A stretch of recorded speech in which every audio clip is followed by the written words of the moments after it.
Ja, v zadnjem času sem se res zavzela za problematiko premajhnega BMI-ja v plezanju.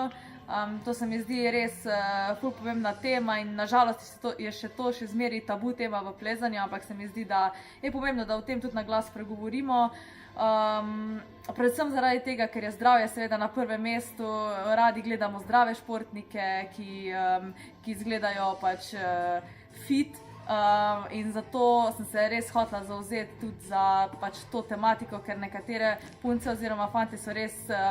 presuhi in to se tudi pač pozna na plezanju. Še posebej, ne vem, čez te kvalifikacije, balvanske kvalifikacije, ki so bile danes, če nimaš ti torej narejene neke baze, če nimaš neki nasep, ker pač prazen žakelj ne stoji po konci, je težko odplezati celotne kvalifikacije, ker so toliko fizične in fizično naporne, da je težko, če te ni nič skupaj, po domače povedano. Sploh pa ja, atleti riskirajo svoje zdravje za